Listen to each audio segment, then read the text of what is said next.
Ben ritrovati dalla redazione. Incidente intorno alle 21 circa di ieri in via Giulia a Trieste. Un'auto bianca fa inversione a due e centra uno scooter che scendeva verso città. L'impatto è stato importante. Lo scooterista, un poliziotto del 1977, caduto a terra. Intervenuti i sanitari del 118 con ambulanza e automedica. L'uomo ha riportato un trauma cranio-facciale ed è stato trasportato a Cattinara in codice giallo. Sul posto la polizia locale.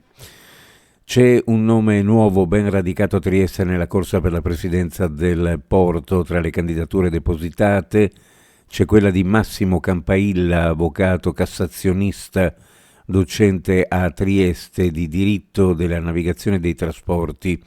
È stato il principale consulente giuridico di Zeno D'Agostino per creare le architravi legali delle varie operazioni del suo mandato di presidenza e partner dello studio legale Zonarelli Associati del 1995, dal quale è anche managing partner nazionale da gennaio 2013.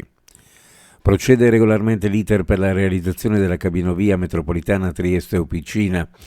Lo rende noto il Comune di Trieste annunciando che il Ministero dell'Ambiente ha terminato positivamente le proprie istruttorie sulla delibera della Regione Friuli Venezia Giulia che ha approvato la vinca di terzo livello.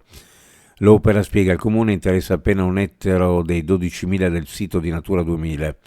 Il MASE ha informato l'Europa come da procedura e questo consente al Comune di approvare la variante accesso nord mobilità sistemica e turistica già adottata dal Consiglio nel 2023. Entro il 2026 completeremo la mappatura della presenza di amianto sul territorio del Friuli Venezia Giulia. Lo ha annunciato l'assessore regionale alla difesa dell'ambiente Fabio Scoccimarro in un incontro a Trieste durante il quale ha reso noto che ARPA FVG ha pubblicato sul proprio sito una nuova sezione dedicata all'amianto per informare cittadini ed enti sulle caratteristiche dei manufatti contenenti amianto, le procedure di segnalazioni e di bonifica, la situazione sul territorio e l'andamento delle rimozioni.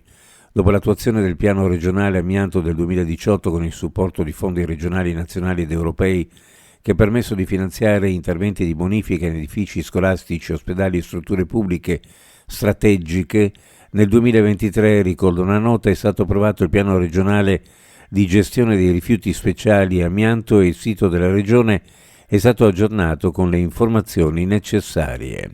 Uno sguardo alle previsioni meteorologiche per la giornata: cielo in prevalenza nuvoloso coperto con tempo migliore al mattino, dalla sera inizierà a piovere, nel Tarvisiano tempo migliore con cielo variabile, temperature minime in pianura fra 8 e 12, le massime fra 16 e 19 gradi, così anche sulla costa minime fra 10 e 13, le massime fra 16 e 19 gradi centigradi. Previsioni a cura di ARPA FVG Meteo. Ed è tutto per il momento con l'informazione, grazie per averci seguito, a più tardi.